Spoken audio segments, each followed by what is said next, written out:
마을 교육 공동체 운동과 정책에 대한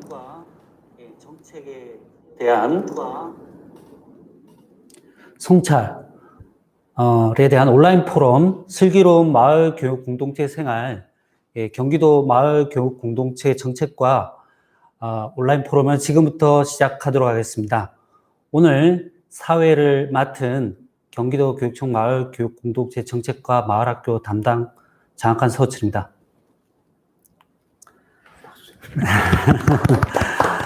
예, 이렇게 참여해 주셔서 감사드리고, 오늘은 우리가 마을 교육 공동체 그래서 운동과 정책이 5년간 흘러왔는데 그 과정을 돌아보고 성찰하면서 우리가 그동안 잘 살아왔는지, 그리고 앞으로 함께 잘 살아가려면 어떻게 해야 될지, 그다음에 앞으로 어디로 걸어가야 될지를 고민해보는 시간을 가져보려고 합니다.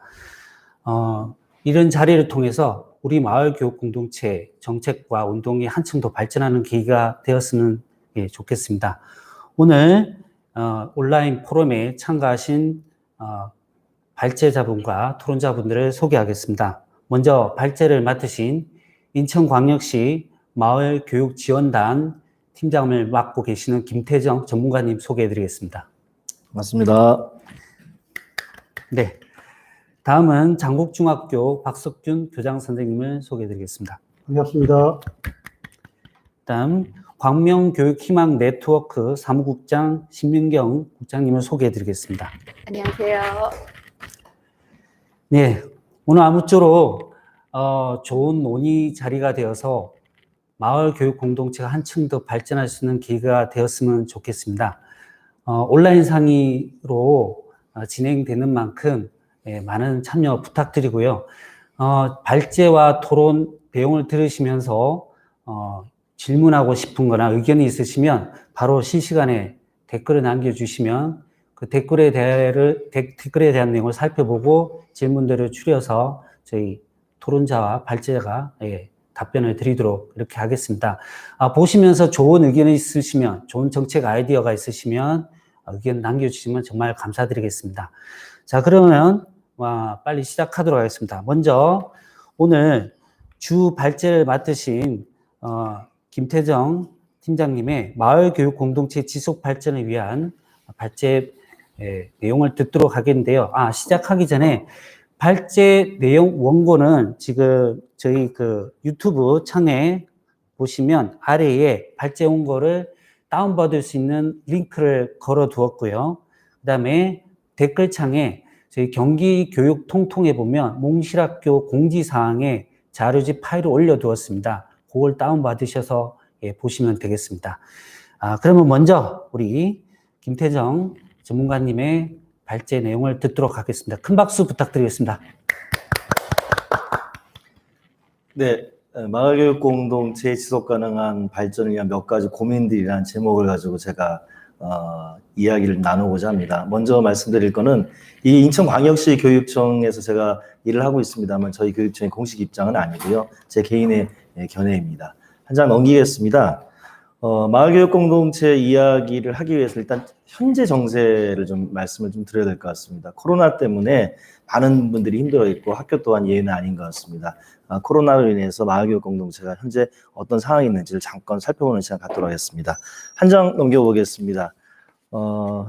가장 먼저 말씀드릴 수 있는 것은 코로나로 인한 변화 중에 하나, 혹은 변화를 강제하는 것 중에 하나는 현재까지 학교 체제가 또 있던 문제가 그대로 드러났다는 겁니다. 사실 감염병은 학생 수가 많은 공간, 그다음에 인구가 많은 공간, 또 제한되어 있는 밀집시설 교실 공간에서는 확산될 수밖에 없습니다. 다시 말해서 현재 학교 공간이 감염병 매우 취약하다는 거죠. 이렇게 된 이유는 누군가에 의해서 사실은 만들어진 거기도 합니다.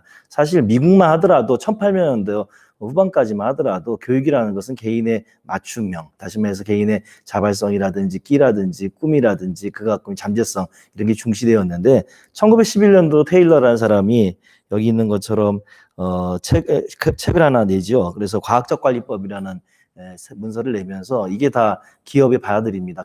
그때 이후에는 표준화된 교육이라 힘으로 지금과 같은 학교 체제가 만들어집니다. 똑같은 시험 문제로 시험 보게 하고 학생들을 줄을 세웠죠.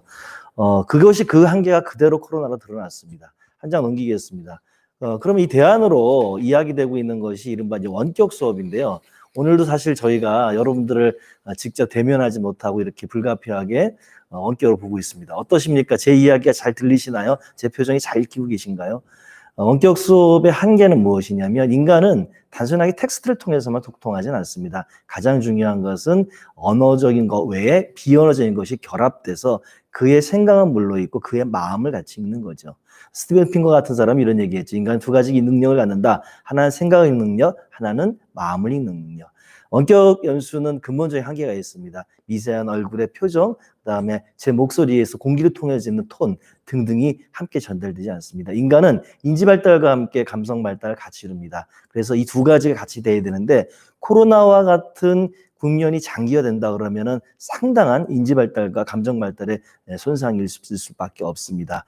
이 문제는 특히 원격 연수가 어느 계층의 학생들한테는 안정적으로 제공되거나 원격 연수가 쉽게 이루어지지 않지만 누군가 도와줄 수 있는 사람이 없는 경우는 그 국면이 장기화됐을 때는 학습의 손실, 인지의 손실, 그다음에 발달의 손실로 이어질 수 있다는 겁니다. 현장은 어떤 목소리를 얘기하는지 한번 들어보겠습니다. 한 장 넘겨보겠습니다. 학교 현장 얘기인데요. 인천교육청이 최근 6월 3일부터 3일간 한 3,000명, 그러니까 3,900명 정도, 한 4,000명 다 되는 사람들, 학생, 학부모, 교사분들을 모시고선 설문조사를 했는데 뭐가 가장 어렵냐라고 했던 것이 학생들이 뭐라고 답변을 하시냐면 학생활 학업 등 자기관리가 어려워요. 이렇게 얘기를 하고요. 그 다음에 학부모와 그 교사들은 개인 맞춤의 학습 지원이 정말 필요하다. 그 다음에 교육 격차 해소가 시급하다 이런 얘기를 합니다. 앞서 제가 잠깐 얘기한 것처럼 원격 연수 수업이 장기화됐을 때 안정적으로 학생들을 뒤에서 백업할 수 있는 그런 어떤 중산층 이상의 가정 환경과 어머니 아버지가 일터로 나가서 좀 돌봄이 필요한 우리 학생들의 이 배움의 조건이 같지 않습니다. 더욱 문제는 잘 보시면 생활 학업 등 자기 관리라는 건데요. 비고치키가 말한 것처럼 우리가 자발적 주의 집중이라는 것이 단순하게 개체의 노력만으로 이지 않습니다. 어떤 조건, 적절한 교사학습, 생활환경, 학업환경이 같이 놓여져야 되는데 이 코로나가 장기 지속되면 이 위험이 있습니다. 다시 말해서 초중등 교육 현장에서 이야기하는 것은 이 교육 격차를 우리 사회가 함께 해결해야 한다라고 얘기하고 있는 겁니다. 대학은 어떨까요? 한 장 넘겨 보겠습니다. 대학에서도 코로나로 그동안 누적되었던 대학 교육의 모순이 지금 터져나오고 있습니다. 두 가지죠. 하나는 대학 교육의 질의 문제입니다. 교직도 그렇지만 교수 사이에는 특유의 불간섭주의가 있습니다. 내 수업, 내 교실을 잘 안 보여주죠. 그래서 좀 심한 경우에는 10년 전 연구 성과만을 그대로 학생들 잘 모르고 배웠는지 모르겠습니다. 이제는 다 그럴 수 없죠. 다 노출되니까요. 그러다 보니까 대학 교육이 질이 정말 비싼 등록금 내고 이 정도 치를 수 있는 교육적 질인가라는 회의가 좀 들기 시작합니다. 더 나와서 얘기는 이렇게 대학을 사율화시켜 놓고 거기다가 사립 비용이 높아서 비싼 등록금을 내는데 이렇게 배워서 과연 졸업해서 우리가 사회적 효용을 가진가?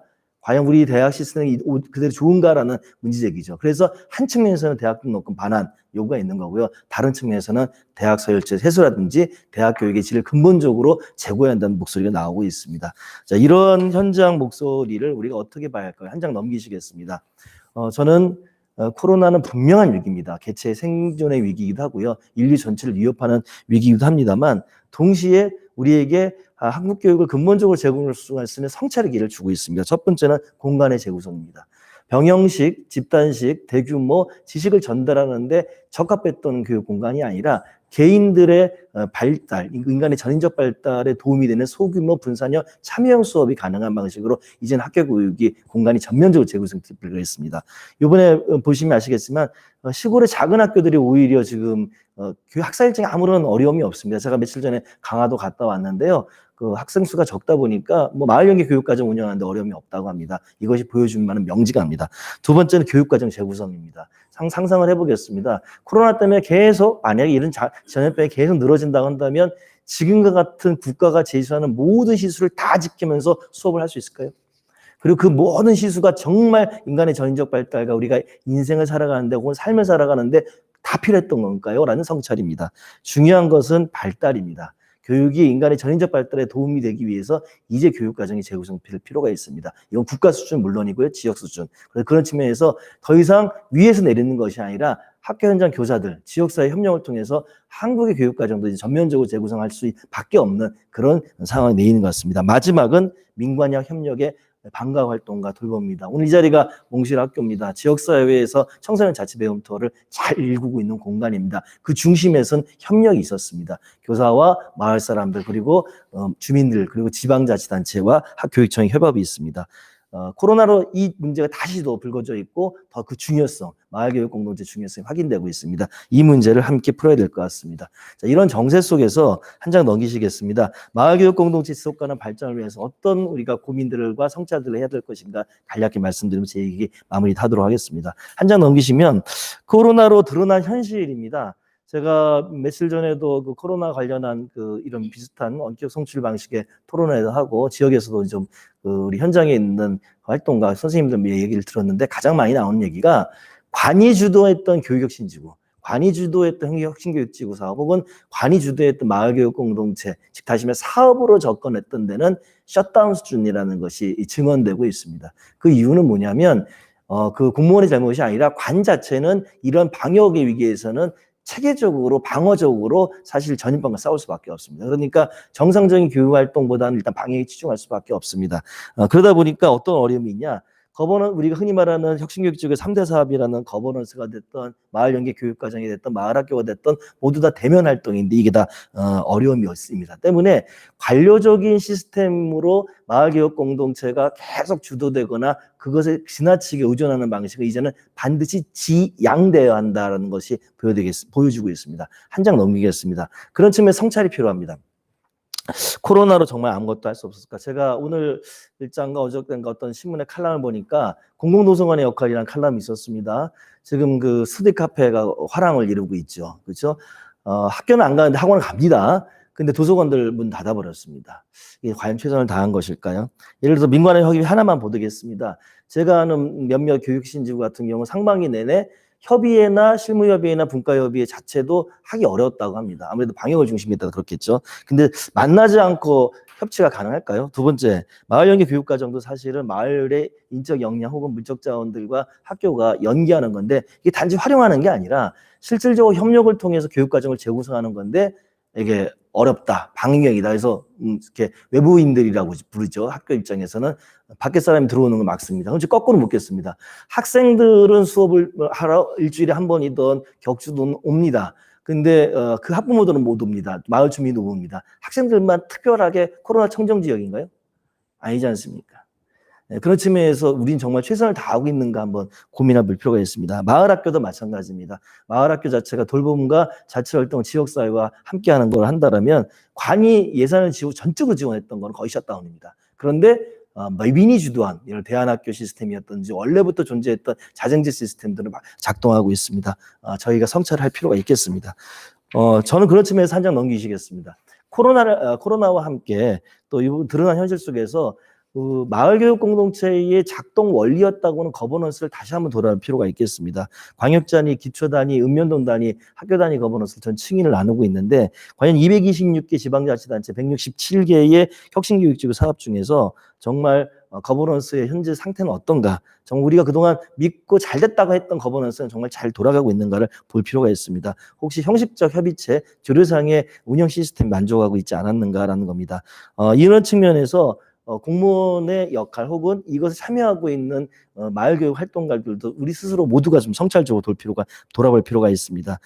민의 안정적인 참여를 위해 행정적 재정적 지원이 체계가 얼마나 이루어지고 있는가도 돌아갈 필요가 있고 거버넌스에 참여하는 민은 또 얼마만큼 공공성, 시민성, 공동체성, 전문성을 확보하고자 서로 노력하고 있는가도 돌아갈 필요가 있겠습니다. 이와 함께 제가 드리고 싶은 마음은 다음 장에 넘기겠습니다. 마을교육 공동체가 사업인가? 혹은 운동인가라는 근본적 질문을 다시 던질 수밖에 없습니다. 사실 마을교육 공동체, 혁신학교 태동이 그렇듯이 이것은 제도에서 출발했다는 비제도적 영역에서 출발했습니다. 비제도적 영역에서 출발했지만 다시 이게 제도적 영역을 넘나들면서 우리 사회의 공교육으로 확산되고 있습니다. 마을교육 공동체도 그렇죠. 그런데 어느 순간 이게 관에 주도하는 사업처럼 되다 보니까 그 지속 가능성의 문제도 있습니다만 사실은 민관이하고 협력의 과정에서 기획, 집행, 평가의 전 과정에서 참여하는 시스템이 다소간에 좀 어려움이 있었던 것 같습니다. 코로나는 더욱더 어렵게 만들어버렸죠. 때문에 이 문제를 해결하기 위해서 저는 마을교육 공동체가 가졌던 사회운동, 문화운동, 교육운동, 지역사회운동의 성격이 좀 더 부각될 필요가 있을 것 같습니다. 코로나 국면 우리 K방역이라고 뭐 자화자찬했는데요. 그 K방역에서 드러났던 어떤 새로운 시스템들, 예를 들어서 드라이브스루 같은 거, 그 위에서 높으신 관료가 만든 게 아니라 현장에서 일하는 공무원 노동자들의 아이디어였습니다. 마찬가지로 지금의 위기를 극복하는 힘도 저는 아래로부터 문화운동, 사회운동, 지역운동, 교육운동의 성격을 갖는 마을교육공동체 성격이 보다 강조될 필요가 있다고 저는 판단합니다. 한 장 넘기시겠습니다. 이와 관련해서 저희가 놓치지 말아야 될 것 중에 하나가 바로 공간의 문제입니다. 자, 오늘 몽실학교는 벌써 4번째인가 방문인데요. 여기 스튜디오 안에는 처음입니다. 너무 부럽습니다. 우리 지역사회 곳곳에 이런 공간들이 있었으면 어떨까요? 사실 공간은 권력의 산물입니다. 민주주의 사회에서는 구성원 간의 평등한 관계가 가장 중요하죠. 소수에 의한 공간 구성을 한다고 한다면 그 사이는 민주적이지 않을 겁니다. 근데 우리는 어떤가요? 초중등교육법은 물론이고 청소년활동진흥법이나 혹은 청소년 기본법 혹은 평생학습법을 보더라도 예를 들어서 청소년활동진흥법 하나만 보더라도 읍면동보다 시군구 군수구청장은 청소년 문화의 집을 1개소 이상 설치 운영하여야 한다라고 되어 있습니다. 전국에 3,510개의 읍면동이 있습니다. 그러나 청소년 문화재 270개에 지나지 않습니다. 반면 노인복지소는 86,000개가 넘습니다. 3,510개의 1개소 이상의 청소년을 위한 교육문화 공간이 있었다고 한다면 코로나 국면에서 코인 노래방에 가서 감염된 청소년은 나타나지 않았을 겁니다. 그런 측면에서 마을과 함께 배움과 돌봄을 이루는 우리가 공동체를 만든다고 한다면 이제 공간의 문제에 보다 주목할 필요가 있습니다. 어마어마한 예산들이 토건 사업이라든지 혹은 그 거대 기업의 이익에 종속되기보다는 우리 사회의 정말 미래를 한다면 우리 청소년들을 위한 공간의 문제도 집중할 필요가 있겠습니다. 실제로 다양한 그 예산들이 투입되고 있는데요. 중앙부처 기초단체 있는데 여가부 도시재생, 여가부의 아동친화도시, 행안부의 도시재생 사업, 심지어 문체부의 문화도시 사업 등등이 뒤섞여 있는데 이것도 또한 좀 효과적으로 하다 보면 이런 공간 창출도 가능할 거라고 봅니다. 한 장 넘기시겠습니다. 이제 두세 가지 얘기하면 마무리될 것 같은데요. 코로나도 코로나지만 마을교육 공동체가 지속 가능하려면 저는 마을을 소비하거나 마을을 자원에서 활용하는 관점을 좀 과감히 저희가 좀 뛰어넘을 필요가 있다고 판단합니다. 사실 학교 현장에서 여전히 뭐 혁신교육지구를 10년 한 데도 그렇고 5년 한 데도 그렇고 가보면 학교가 여전히 문턱이 높습니다. 혁신학교 중에서도 정말 교장선생님 마인드 좋고 활동가 수준의 마인드를 가진 교사들이 아니면 개방을 잘 안 해요라는 목소리가 여전히 나옵니다. 그 개개인이 잘못은 아닐 겁니다. 결국은 장기 지속하려고 그런다면 교육과정을 운영함에도 마찬가지고 마을학교를 운영해도 마찬가지고 마을의 교육력이 어떻게 지속적으로 높아질 수 있는가를 설계하고 지원하고 행정적으로 재정적으로 지원해야 합니다. 저는 그런 측면에서 마을의 교육력을 높이기 위해서는 교사와 마을교육 활동가, 그 지역사회가 끊임없이 일상적으로 소통하는 좀 구조를 만들 필요가 있겠습니다. 그거는 중간 지원 조직과 같은 방식일 수도 있는 거고요. 이 몽실과 학교와 같은 다양한 청소년 자치 배움터나 공간들, 교육문화 복합 공간이 만들어지는 방안일 수도 있습니다만 또 동시에 중요한 것은 마을교육 활동가들이 자신들의 지속적인 활동을 가능하게 하기 위한 예를 들어서 민주시민성과 인권의식, 교육과정에 대한 이해, 교수학습법에 대한 혁신, 아동청소년 발달의 이해 등등을 계속 꾀할 수 있는 노력을 할 때 행정과 관은 이것을 지원해야 합니다. 관의 역할은 간섭이 아니라 지원하는 것이어야 합니다. 한 장 넘기시겠습니다. 이와 아울러 저희가 놓치지 말아야 할 건 법령과 제도입니다. 어떤 헌신적인 선생님이 일을 하시다가 그 선생님이 불가피하게 보통 선생님 5년마다 이제 학교를 옮기시는데 떠나시면 다시 제로인 경우도 있고 주무관도 마찬가지고 장학사님도 마찬가지입니다. 혁신교육적 마을교육 공동체가 지속되기 위해서는 이것이 가능하기 위한 제도적인 것들이 많이 필요합니다. 상위 법령의 조례를 넘는 상위 법령의 문제, 교육과정의 재구성의 문제, 그 다음에 국가교육과정을 대강하면서 단위학교에서 교육과정 편성 운영의 자율성을 높일 수 있는 방안들, 그리고 교사들이 정주성을 담보할 수 있게 하는 것, 그 다음에 교육청 지자체가 일상적으로 연계할 수 있는 시스템을 만드는 것도 매우 중요합니다. 또한 일정한 사업 방식에서 보조금 사업을 하는데 지금 보조금 사업이 지나치게 그 형식이 까다롭기 때문에 관과 민 모두 힘들게 하고 있습니다. 이 문제도 이제는 이번 국회에서 혹은 저희가 앞으로 해결할 문제인 것 같습니다. 마지막 이야기 2개 정도 남았는데 한 장 넘기겠습니다. 마을교육자치회입니다. 오늘 제 옆에는 우리 시흥 장목준 교장 선생님이 오셨는데 제가 며칠 전에 시흥 갔는데요. 깜짝 놀랐습니다. 아이고, 시흥 시내에 마을교육자치만 변문하는 팀이 생겼더라고요. 정말 놀라운 변화죠. 일상의 시공간으로 마을을 이야기한다고 한다면 수십만이 만나는 시보다는 초등학교 둘, 중학교 하나 정도가 있고 일상으로 사람들이 만날 수 있는 공간이 필요합니다. 저는 그걸 동면읍이라고 봅니다. 그런 측면에서 마을교육자치, 다시 말해서 학교와 주민자치가 연대하고 협력하고 그래서 교육과정의 재구성이 일어나고 마을이 전체적으로 배움의 기능을 할 수 있는 것에 대한 관점도 우리가 충분히 갖고 앞으로 이것을 좀 주목할 필요가 있습니다. 지금 교육부가 167개 혁신교육지구에서 11개를 미래형 교육자치 협력지구를 하는데 모두 다 사업 핵심에 뭐가 들어가 있냐면 교육자치, 마을교육자치가 들어가 있습니다. 그런 측면에서 저희가 함께 봐야 되고요. 마을을 리빙랩이라는 개념을 갖고 새로운 도전과 실험의 공간으로 좀 설정할 필요가 있습니다. 행정은 바로 이런 부분에 대한 과감한 실험이 이룰 수 있도록 지원해야 되겠습니다. 마지막입니다. 한 장 넘기시겠습니다. 이때까지 좀 제가 많은 말씀을 드렸는데 사실 이렇게 노력을 해도 현실적 어려움은 입시란 장벽입니다. 이렇게 마을교육 공동체든 혁신교육지구든 초등학교, 중학교 과정까지는 어떻게 잘 지역사회에 잘 연계하다가 고등학교 못해 턱 막히는 경우도 있습니다. 물론 이걸 돌파하는 노력도 끊임없이 이루어집니다만 구조적인 문제가 있죠. 저는 미시적 실천과 거시적 실천이 같이 가야 한다 생각하고요. 일상적인 것은 정치적이라면 동시에 정치적인 것이 일상적인 것으로 만들어야 한다 생각합니다. 학교 단위 거버넌스, 교육과정을 위한 거버넌스, 읍면동 단위의 학교와 동주민자치회, 지역 주민과의 협력, 그 다음에 기초지자체 수준의 거버넌스, 또 광역 수준의 거버넌스, 그리고 국가 단위 거버넌스로 최근에 국가교육회의가 국가교육위원회로 전환 중에 있다고 합니다. 그렇다면 한국의 고질적인 병폐, 한국 교육의 근본적인 문제인 대학 서열체제 문제, 입시 경쟁 교육의 문제, 과도한 교육과정의 문제, 그리고 교육기관의 민주적인 운영과 그것의 소유 및 지배 구조를 민주화하는 등등의 문제가 이제는 더 이상 방치될 문제라. 이 문제는 마을교육공단 따로 분리되는 게 아니라 이 문제, 이 개혁과 마을교육공동의 지속 같이 가는 겁니다. 그런 측면에서 지역사회에서 활동하는 교사들, 마을교육 활동가들, 학부모, 우리 모두가 한국교육계획의 근본적인 문제를 해결하는 문제에도 좀 관심을 가졌으면 좋겠습니다. 부모의 사회적, 경제적 지위가 자녀의 학력을 결정한 사람은 결코 정의롭지 않습니다. 그 세습적 성격은 사회 역동성과 지속 가능성과 창의성을 가로막습니다.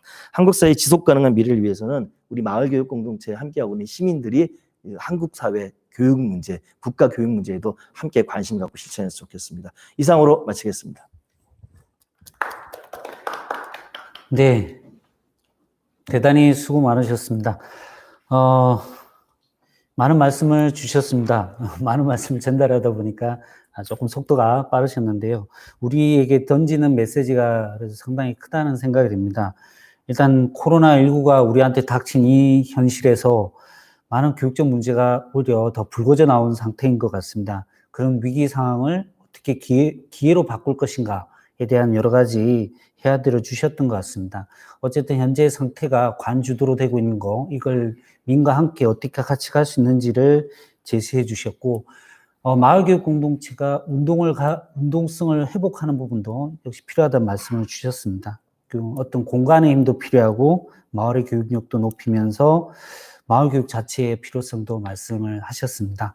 전반적인 문제를 짚어주셨고요. 이제 이 발제에 대해서 이제 저를 비롯해서 두 분께서 토론문을 또 말씀해 주시겠습니다. 먼저 장국중학교 박석균 교장 선생님께서 코로나 마을교육 공동체 오면 우리는 무엇을 해야 할까라는 주제로 말씀을 해주시겠습니다. 잠깐 시작하기 전에 다시 말씀드리면 토론 원고는 지금 그 유튜브 그 설명창에 보면 링크를 걸어놨습니다. 클릭하시면 다운받으실 수도 있고, 만약에 그것이 안 된다면 제가 댓글창에 통go.kr이라고 해서 주소를 남겼습니다. 거기를 클릭하시면 파일들을 다 다운받으실 수 있습니다.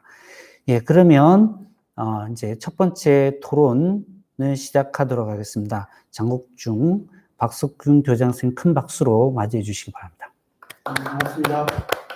김태정 단장님이 원격 수업에 대해서 말씀을 해주셨는데, 저는 그 김태정 단장님 말씀에 전적으로 같은 공감을 합니다. 왜냐하면 저도 원격 수업이 진행되는 과정에서 계속 저의 마음을 사로잡고 있었던 것이 하나가 있었어요. 우리 아이들은 정말 잘하고 있을까? 정말 안녕할까? 아이들이 정말 하루 일정을, 원격 수업 일정을 다 소화를 하고 있을까? 근데 사실은 선생님들하고 얘기를 나눠보거나 또 학교에 온 아이들하고 얘기를 나눠보면 그렇게 되지를 않죠. 특히 맞벌이 가정의 경우에, 즉, 원격 수업에 여러 가지 어려운 환경에 놓여 있는 아이들의 경우에는 여전히 어려움을 겪고 있었고, 그것이 어찌 보면 교육 격차로 이어질 수밖에 없고, 교육 불평등으로 이렇게 전환될 수밖에 없는 그런 어려운 문제들을 가지고 있었던 것 같습니다. 그래서 저는 이제 원격 수업이 진행될 때 이런 생각이었어요. 야, 진짜 마을 교육 공동체가 우리 마을에서 잘 이루어졌다면 이 국면에서는 마을에서도 이 원격 수업 국면에서 마을에서 너희들을 무엇을 도와줬으면 좋겠니? 또는 학교 입장에서 본다면 마을에 우리 원격 수업 국면에서 돌봄이 제대로 이루어지지 못하는 아이들을 위해서 마을에서 좀 이렇게 공부방을 좀 소수 인원으로 할 수 있는 공부방을 좀 개설해 주세요. 이런 부탁을 했을 텐데 그런 이제 여유가 없었던 거죠. 그러니까 지금 5년 가까이 이렇게 마을 교육 공동체를 해왔지만 아직 우리가 가야 될 길이 정말 멀구나라는 것이 원격 수업 국면에서 저희들이 느꼈던 마을 교육 공동체가 아닌가. 그리고 어찌 보면 현재 실체가 아닌가라는 생각도 같이 아울러서 해봤습니다.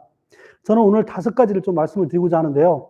지난 2014년도부터 우리가 경기도교육청에서 정책으로서 마을 교육 공동체를 이야기를 했는데, 이제 실제 현장에서 마을 교육 공동체를 실천해 온 것은 약 5년 정도가 지났죠. 지난 5년에 대한 한번 성찰적 접근을 한번 해봤으면 좋겠습니다.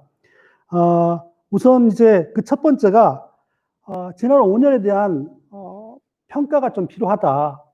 이게 마을에서도 그렇고 학교에서도 그렇고 실천을 했다면 했던 것들에 대한 종합적인 한번 되돌아보는 시간이 필요하지 않겠는가 생각을 합니다.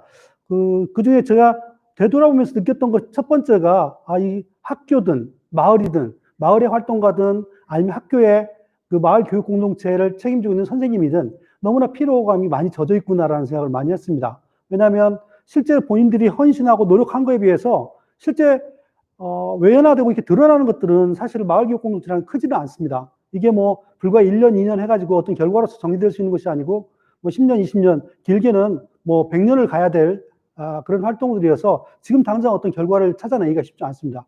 즉 피드백이 명확하게 되지 않기 때문에 피로감은 쉽게 올 수 있는 거죠. 이제 그런 측면에서의 서로 활동가들이 학교든 마을이든 활동가들에 대한 격려가 필요한 시점이 아니겠는가 하는 생각을 좀 많이 했습니다.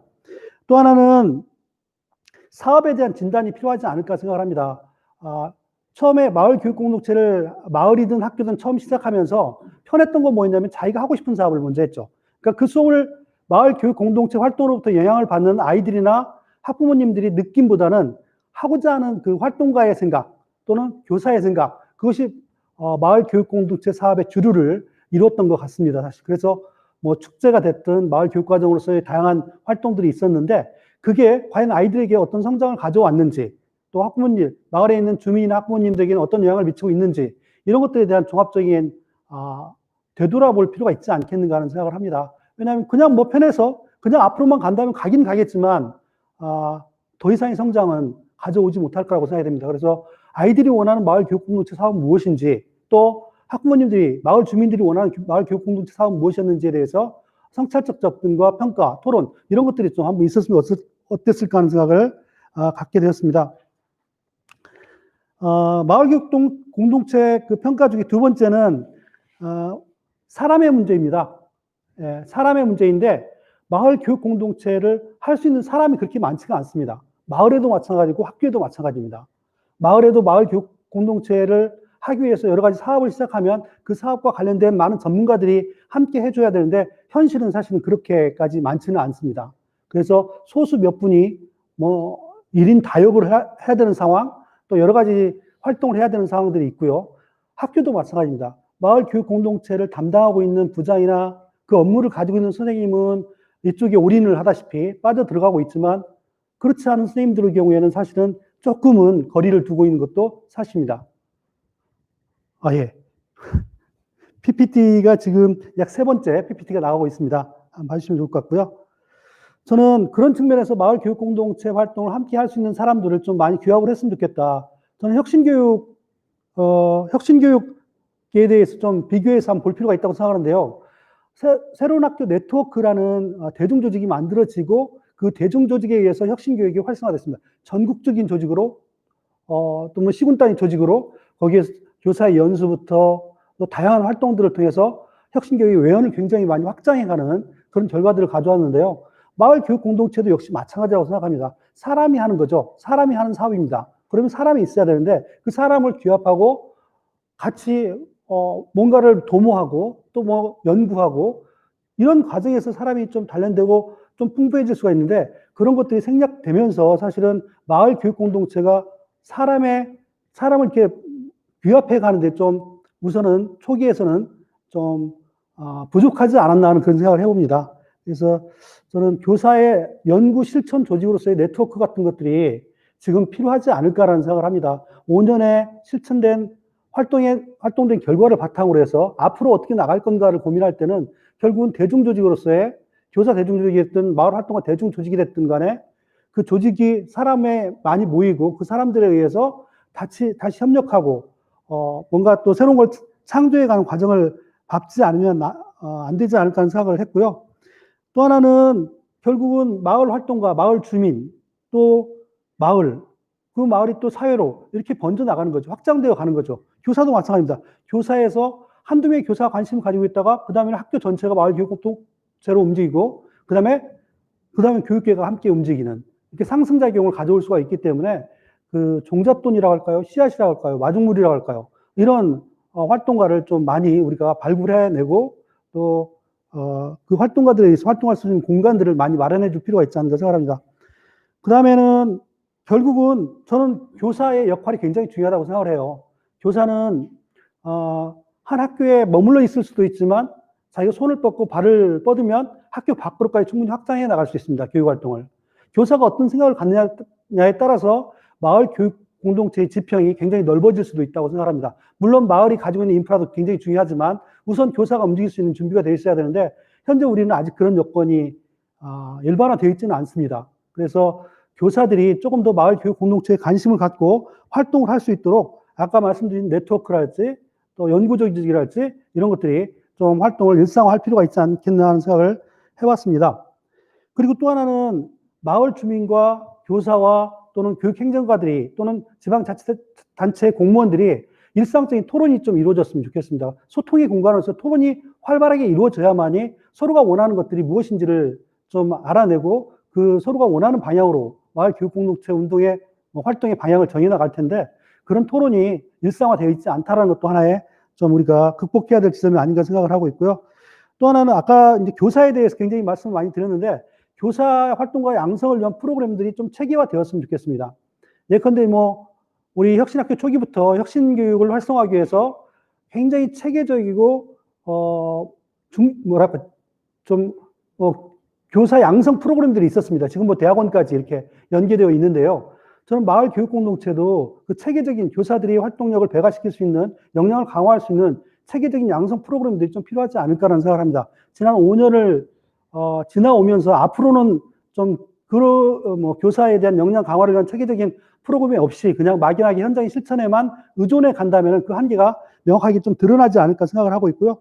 또 하나는 가장 중요한 것 중 하나가 교사로 하여금 마을에 감사하는 마음을 좀 가졌으면 좋겠다는 생각을 합니다. 저도 역시 마찬가지지만 때로는 마을이 이걸 좀 해줬으면 좋겠는데 왜 이걸 못하지? 라는 푸념도 하지만 그 이면에는 정말 마을에 고맙게 생각을 많이 하고 있습니다. 예컨대 우리 아이들이 600평의 논농사를 짓습니다. 그 마을이 함께 해주지 않으면 불가능한 일이거든요, 사실은. 그것뿐만이 아니라 마을 축제, 마을 신문, 학교 공간 설계를 마을 청년들이 도와주는 일이랄지, 부모님 자서전을 마을 강사에 의해서 대필하는 작업을 함께 만드는 거랄지, 꿈의 학교도 역시 마찬가지입니다. 전부 마을에 주민들이 그런 역할을 해주시지 않는다면 사실 학교로서는 불가능한 교육 활동들이거든요. 그걸 마을이 책임지고 있고 마을이 도움을 준다는 것, 마을이 함께 해준다는 것은 교육의 영토가 그만큼 넓어지고 있다는 것일 수도 있고요. 교육의 인적 자원이 그만큼 많아지고 있다는 그런 긍정적인 측면을 볼 수 있기 때문에 마을에는 좀 감사하는 마음을 우리 선생님들 또 학교가 가져야 될 필요가 있지 않는가 생각합니다. 가장 중요한 것은 마을 주민이 없으면 이제 마을 교육 공동체는 없는 겁니다. 학교만 가지고는 마을 교육 공동체가 불가능하다는 거죠. 그런 측면에서 본다면 마을 주민이 마을 교육 공동체 활동, 마을의 교육 과정을 지원한다든지 한다랄지 뭐 꿈의 학교를 운영하든지 그 기타 다른 교육 프로그램을 통해서 학교와 연계하고 아이들과 연계할 수 있는 그런 지평을 넓혀갈 수 있도록 마을의 지원을 좀 더 강화해야 될 필요가 있지 않는가 생각합니다. 그 교육청이나 지방자치단체 역시 마찬가지거든요. 교육청은 마을의 자원을 통해서 학교와 연계해서 많은 교육 활동을 하고는 있지만 실제 마을 활동가들에 대한 직접적 지원은 하지는 않습니다. 물론 여러 가지 뭐 예산의 활용에 한계랄지 뭐 제한이 있겠지만 그럼에도 불구하고 마을 활동가들이 교육청부터 직접적 지원, 그게 성장에 대한 지원이 됐든 뭐 물질적 지원이 됐든 무엇이었든 간에 지치지 않고 이 사람들이 자기 의지를 펼쳐나갈 수 있도록 저는 교육청과 지방자치단체가 체계적으로 좀 제대로 좀 지원을 했으면 좋겠다는 생각을 많이 가지고 있고요. 지원 없이 마냥 그냥 마을 활동가들의 헌신과 희생에 의존해서 갈 수 있는 것은 한계가 있다고 저는 봅니다. 그런 측면에서는 이제 마을까지 교육 영토를 넓혔다면 그 영토를 넓힌 거에 대한 책임은 또 역시 교육부나 지방자치단체에도 있다고 저는 생각을 합니다. 그래서 그런 면에서는 재정적, 행정적 지원을 아끼지 않고 좀 많이 했으면 좋겠다는 생각을 합니다. 마지막으로는 사실 콩 심은 데 콩이 나고 팥 심은 데 팥 난다고 하죠. 콩을 씹어놓고 팥이 나기를 기다릴 수 없습니다. 우리 교육 자체가 산업화 시대 때부터 지금까지 경쟁 중심의 교육을 해왔었는데 그 경쟁 중심의 교육의 결과가 현재 한국 사회가 아닌가 하는 생각도 같습니다. 물론 현재 한국 사회를 좋고 나쁘고로 이렇게 양분화해서 보지 않는다고 하더라도 우리 모두 현재 한국 사회의 흐름에 대해서 옳다, 제대로 가고 있다고 보지는 않습니다. 그렇다면 이 사회의 흐름을 바꿔내기 위해서는 교육의 흐름을 바꿔야 되는데 그런 측면에서 마을 교육 공동체의 역할이 굉장히 중요하지 않는가 생각을 하고 있고요. 그리고 또 하나 마지막으로 말씀드리고 싶은 것은 마을 교육은 학교 교육의 보조수단이 아니라는 거죠. 마을 교육은 그 자체로 굉장히 유리한 교육 방식의 교육 활동이라는 거죠. 그걸 학교가 좀 같이 한번 인식을 하고 마을과 함께 다시 한번 재도약의 기회를 만들었으면 좋겠습니다. 예, 이상입니다.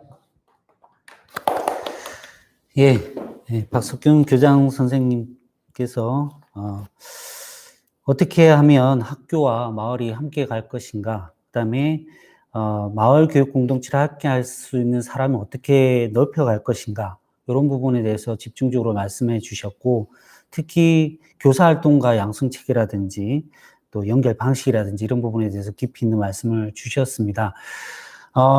사실 이 온라인 포럼이 저희도 처음이라서 되게 어색합니다. 그런 부분에서 양해 부탁드리고요. 지금 토론되는 내용들을 보시고 평소에 마을교육 공동체 운동과 정책에 대해서 하고 싶으신 말씀이 있으시거나 지금 토론과 발제에 대한 내용에 대한 의견이나 질문이 있으시면 댓글창에 달아주시면 활발하게 또 토론이 전개가 될 수 있을 것 같습니다. 부탁 말씀드리면서 다음 토론자로 넘어가겠습니다.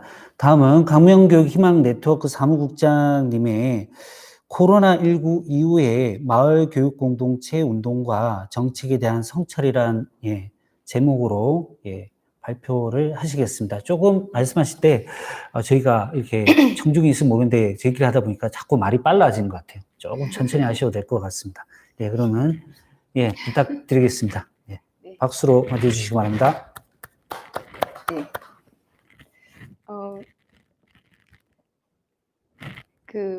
팀장님하고 교장선생님 말씀 들으면서 제가 되게 막 감동받았어요. 왜냐면 저는 이제 마을 교육 활동가잖아요.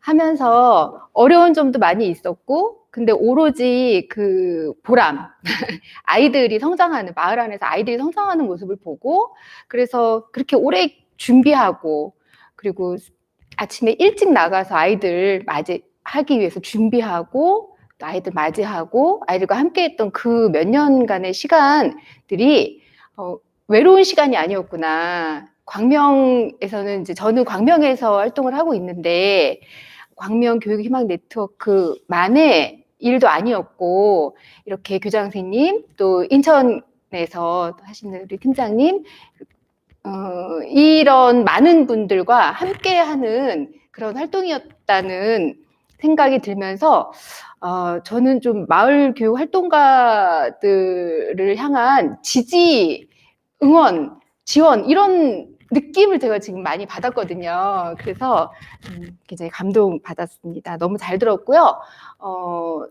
많은 부분, 거의 전적으로 두 분 선생님들 말씀 동의하면서 진행을 하겠습니다. 저는 PPT가 1-1번 이렇게 번호가 있어요. 그래서 번호 말씀드리면 그렇게 넘기시면 될 것 같아요. 코로나19로 드러난 교육 현실부터 말씀을 드리겠는데요. 사실 저는 이제 마을 교육 활동가이면서 또 학부모이기도 하잖아요. 그리고 저희 이제 마을에서 같이 활동하시는 분들 보면 이분들이 요즘 잘 못 나오시는 분들이 많아요. 왜냐하면 아이들이 집에 있다 보니까 집에서 이 원격 조정 이런 것들이 잘 안 되기 때문에 링크도 걸어줘야 되고 컴퓨터 조작도 좀 해줘야 되고 그래서 이렇게 활동을 하셨던 분들이 아이들을 돌보느라고 못 나오시는 분들, 이게 이제 실질적인 그런 저희들한테는 좀 안타까운 점인 것 같아요. 코로나19로 드러난 교육 현실을 보면 이거는 명백한 현실이고 그렇다고 해서 아무것도 하지 않을 수는 없잖아요. 몇 달을 지내다 보니까 뭔가 할 수 있는 것들이 있구나라는 생각이 들었고 그리고 그 교육 현실에서 정말 가장 문제점이 되는 것이 이 원격 조작 이런 것들이 어렵기 때문에 조손 가정이나 맞벌이, 뭐 한부모, 다문화 이런 사회적인 그 약자로 계셨던 분들의 문제점들이 확 드러난다는 그런 느낌을 많이 받았습니다. 그리고 아이들 개개인의 차이도 있고 또 그 교육 과정에서의 이런 환경의 차이도 있고 그 차이가 완전히 고스란히 다 학습 그 습득이라든가 과제 습득이라든가 이 교육 편차로 그대로 이렇게 보여지는 거예요. 그래서 이게 그 표면화되지 않았던 것까지도 교육 문제가 코로나19로 인해서 다 드러나고 있는 것이 아닌가라는 생각이 들고 또 선생님들도 업무 과다 현상으로 굉장히 힘들어 하시고 그리고 이렇게 대면 수업이 아니고 온라인으로 하다 보니까 저도 얼마 전에 온라인 강의를 들었거든요. 몇 차시에 그 온라인 강의를 들었는데 굉장히 어렵더라고요.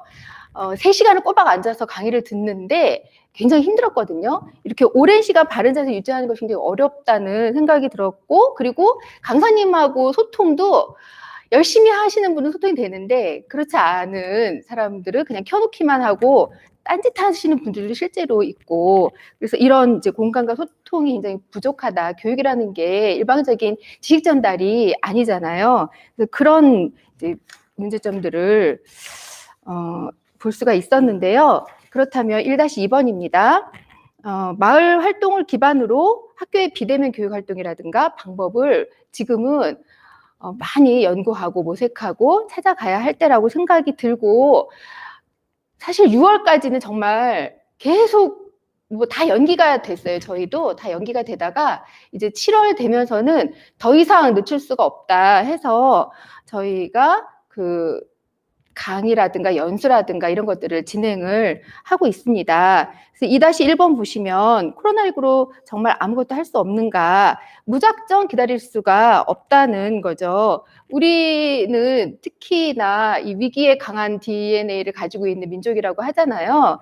그래서 또 이 교육 부분에서는 어디에 내놔도 열심히 하고 그런 곳인데 그래서 아무것도 할 수 없고 하지 않는 것이 아니라 이제 모든 교육 활동을 계획을 할 때 코로나19 방역에 어떻게 잘 맞춰가지고 실천적인 방법을 찾아갈 수 있는지를 제시를 하고 또 교육 활동도 소규모 단위로 그래서 저희가 꿈의 학교를 저희 이제 청와대 꿈의 학교 의회학교를 개교를 했거든요. 개교하면서 4월에 개교를 해야 되는데 이제 7월에 개교를 했어요. 근데 저희가 그걸 개교하면서 고민을 굉장히 많이 했는데 방역 어떻게 그 아이들을 안전하게 이 꿈의 학교를 할 수 있을 것인가를 굉장히 논의를 많이 했는데 교육 활동을 소규모 단위로 한다든가 또 대면 수업을 완전히 다 대면 수업은 절대 안 돼가 아니라 대면 수업이 필요한 게 있고 또 온라인으로 가능한 게 있고 대면 수업으로만 가능한 게 또 있거든요. 그랬을 때 대면 수업을 뭐 3명에서 10명 안쪽에 이렇게 그 아이들을 구성해서 한다든가 거리두기를 어디까지 어떻게 할 것이라든가. 근데 저는 저희 청와대 꿈의학교 하는데 아이들한테 되게 놀랬던 게 마스크를 정말 한 번도 안 벗더라고요. 너무 잘 지키는 거예요. 마스크를 처음부터 끝까지 한 번도 벗지 않고 이 손 소독도 굉장히 잘하고 아이들하고 이야기할 때도 저희가 이렇게 옆에 앉아 있지만 딱 붙어 있지 않고 이런 거를 또 제가 경기도 교육청에 그걸 하나 봤어요. 이제 선생님들이 사연을 보내면 거기 이제 그걸 만화로 그려주는 게 있는데 거기를 보니까 이제 선생님들이 굉장히 걱정을 하신 거예요. 아이들이 잘 지킬까? 그래서 학교 그 길에다가 노란 줄을 이렇게 띄엄띄엄 해놓고 거기 줄서기 그걸 잘 할 수 있을까? 막 고민을 하셨는데 아이들이 착착착착 그 노란 줄에 맞춰가지고 한 채 흐트러짐 없이 줄서기를 하고 거리두기를 하고 마스크 착용이라든가 이런 것도 너무 잘해서 선생님들 막 감동을 하셨더라고요. 그런 것을 봤을 때 이런 교육의 힘이라든가 이런 것들을 아이들이 굉장히 잘 받아들이고 있다는 그 믿음, 아이들에 대한 믿음 생각을 하게 됐습니다. 그리고 원격 수업 같은 경우에도 제가 이제 그 원격 수업 그 강의를 받았을 때 다 그런지는 모르겠는데 구글 클래스룸, 미트 이런 걸로 이제 받았는데 한 화면에 9명의 얼굴밖에 뜨지 않는다고 하더라고요. 그러면 저희가 거의 이제 100명 가까운 90명 정도 되는 그 강사님들이 이렇게 받았는데 이 컴퓨터 화면에 9명의 얼굴만 뜬다는 거예요. 그렇게 되면 교실에서 20-30명의 수업을 이렇게 그 화상으로 했을 때 그런 것들도 좀 화면에 뜨지 않는 아이들하고의 소통이라든가 그런 데 어려움이 있을 것 같고요. 그래서 이런 것들을 해결하기 위한 적극적인 지원, 제도적인 뒷받침이 마련이 됐으면 좋겠습니다. 그리고 토의나 토론의 그 교육 활동들이 있잖아요. 이럴 때는 화상으로 할 수 있는 이런 것들을 어떻게 하면은 가장 효과적이고 효율적으로 앞으로도 계속 할 수 있는지 방법을 적극적으로 검토를 해야 될 것 같습니다. 그리고 2-2번입니다. 마을 교육 활동 중에서 대면 활동이 필요한 것이 무엇이고 비대면 활동은 어떤 매체를 통해서 할 것인지 면밀하게 분석하고 검토해서 진행해야겠다는 말씀을 드리고요. 저희 그 다음 PPT 화면을 보시면 경기 꿈의학교, 청와대 꿈의학교 이번에 저희가 개학을 하면서 초등반 따로 이쪽에 있는 사진은 초등반, 이쪽에 있는 사진은 중등반인데요. 이렇게 초등반, 중등반 저희 광명시 평생학습원이 새로 오픈을 하면서 지금 선별적으로 이렇게 공개가 되고 있거든요. 그래서 강의실을 저희가 2개를 빌려서 이렇게 운영을 하고 있는 모습입니다. 3-1번입니다. 거버넌스를 다시 돌아보자인데요. 저는 이런 말씀을 드리고 싶습니다. 마을 교육 활동가들은 자신이 맡은 교육 활동에 대한 전문성, 학습 동아리 활동이라든가 이런 것들을 향상하기 위한 것, 또 학교와 소통하고 역량 강화에 힘써야 된다는 건데요.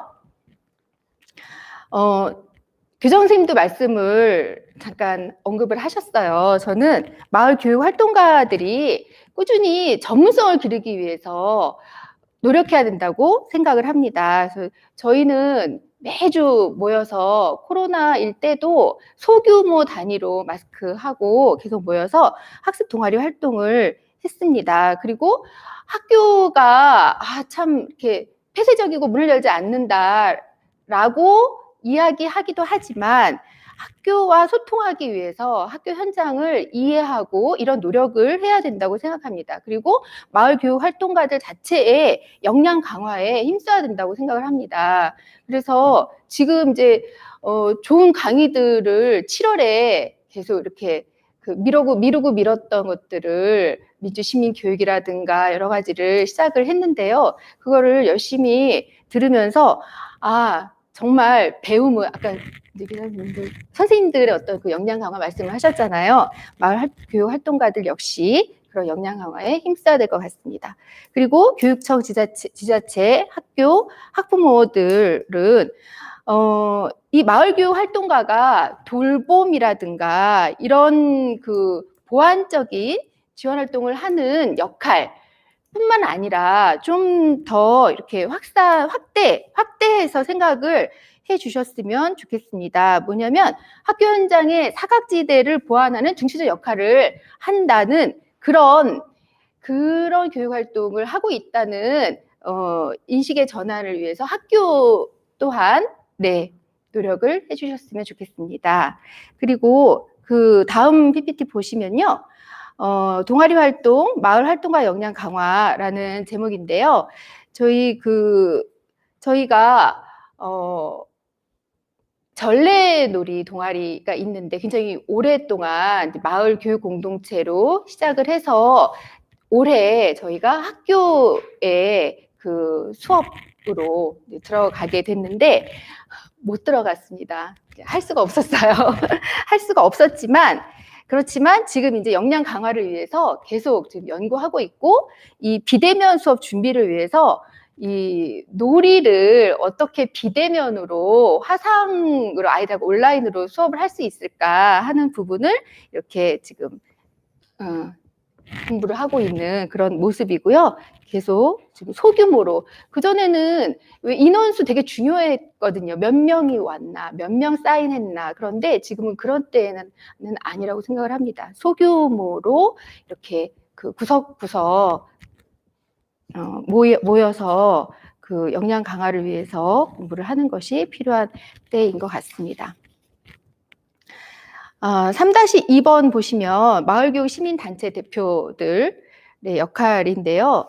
교육청, 지자체, 돌봄기관 등과 유기적인 협력 체제를 구축하고 그리고 학교 운영위원회나 학부모회 이런 것들 그런 데 가입을 해서 또 학부모 봉사활동 이런 데 가입을 해서 학교도 이해하고 마을도 이해하고 또 적극적으로 소통하고 이런 것이 필요하겠습니다. 또 학생들을 위한 폭넓은 마을 교육 활동을 위해서 유연한 교육 활동 구축과 또 나는 그 여러 군데의 협력을 이끌어낼 수 있는 노력들이 필요하겠습니다. 4-1번 보면은요, 마을 교육 공동체는 사업인가, 운동인가 이건데요. 마을 교육 공동체 활동에 대한 무엇에 가치를 두고 있는가 보시면 되겠고 4-2번 보면은 이게 사업인가 운동인가 보면은요.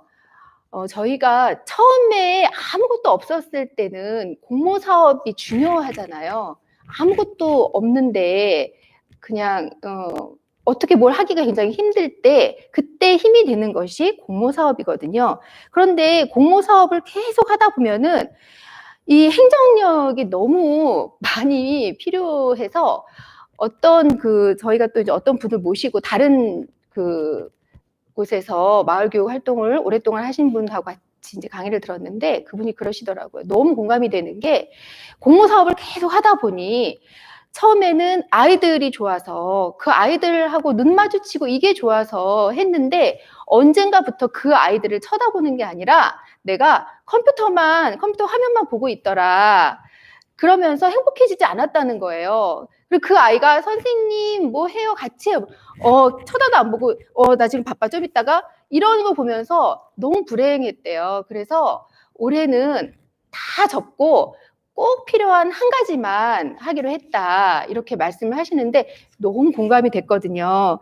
이 과대한 행정력 이런 것과 또 뭐 이런 분들이 많이 계시지는 않겠지만 사업 자금의 마음을 빼앗겨서 원래의 그 본래의 취지나 의미나 본질을 살짝 잊어버리고 이렇게 갈 수도 있고 그러다 보면은 또 구성원들 간의 갈등도 생기거든요.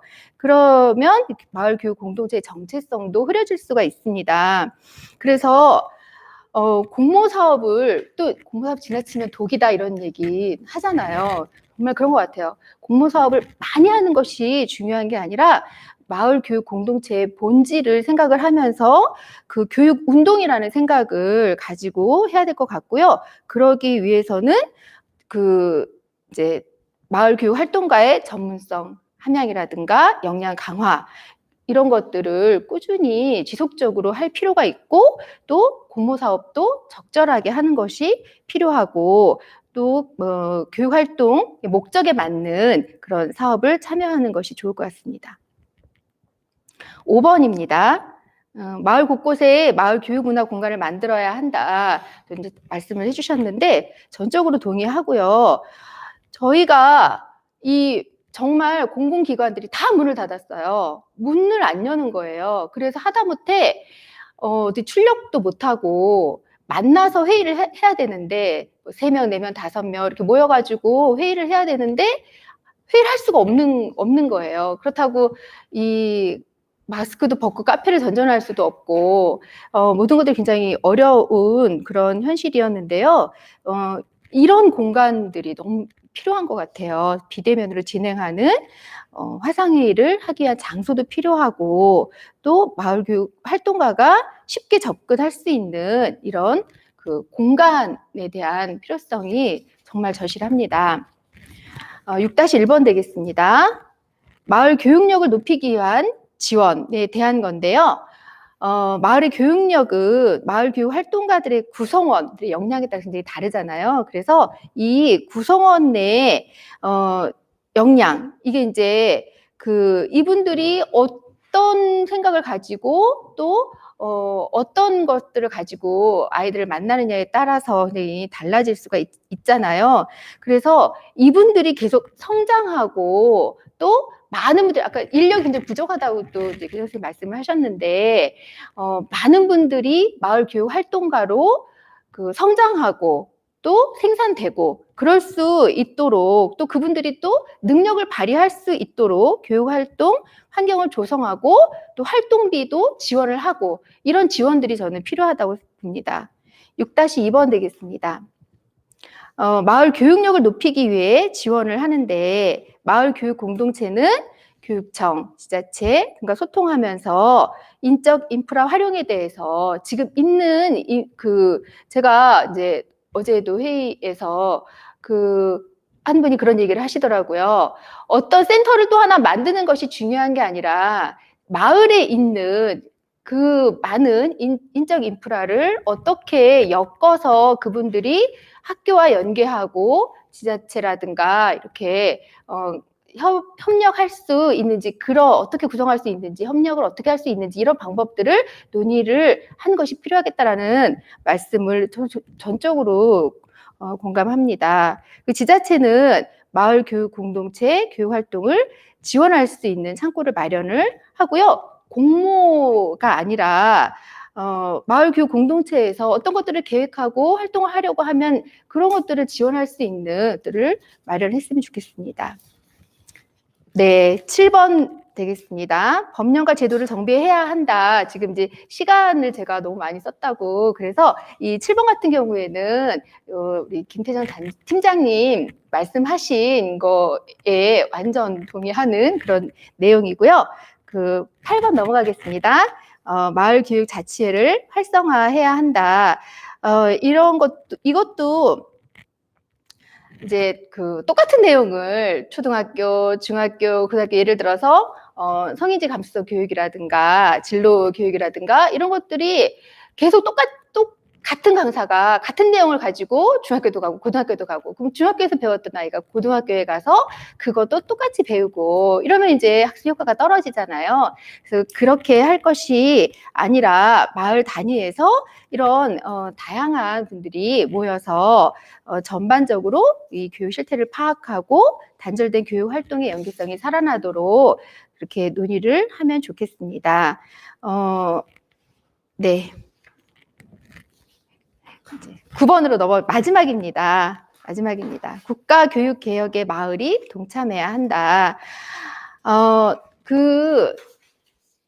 고등학교를 졸업하고 아르바이트를 한 아이가, 우리는 아까 저기 팀장님도 말씀하셨지만 초등학교, 중학교, 혁신교육 굉장히 즐겁게 학교를 다니다가 행복하게 학교 생활을 하다가 고등학교에 가서는 바로 입시가 당면한 과제가 되거든요. 그런데 모든 아이들이 다 진학을 하는 건 아니잖아요.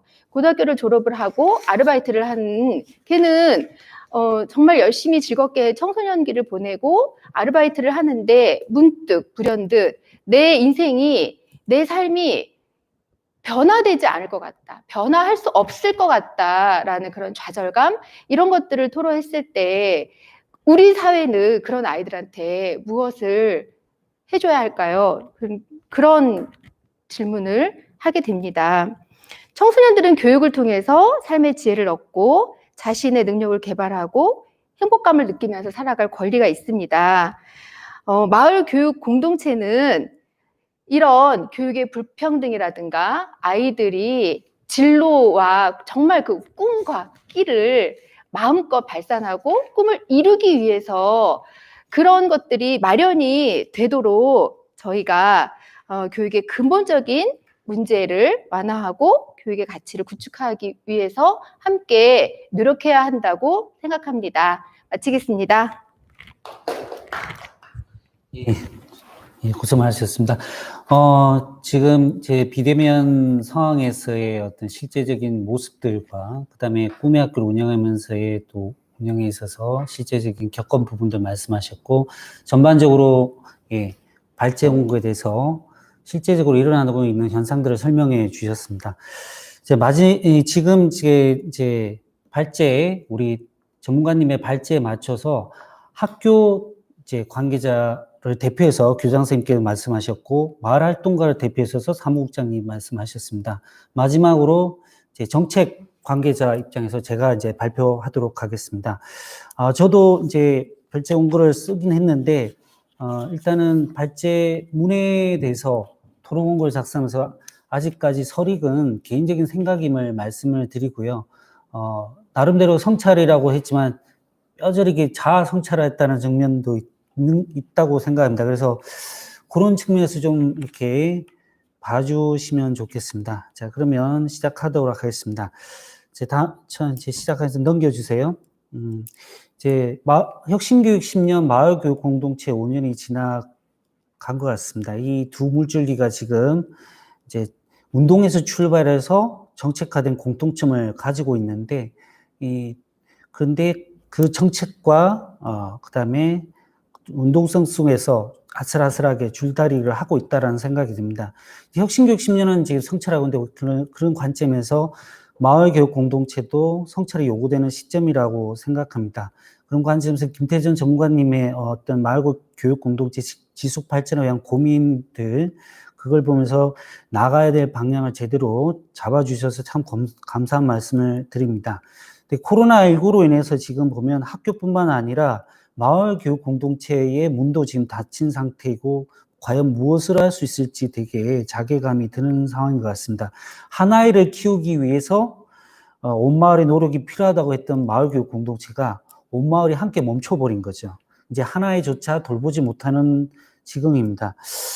이 앞으로 이런 현실이 쉽게 사라지지 않는다라는 예측이 들고 있는데 과연 마을 교육 공동체가 계속 이렇게 똑같이 문을 닫고 있어야 되는 건지 의문이 듭니다.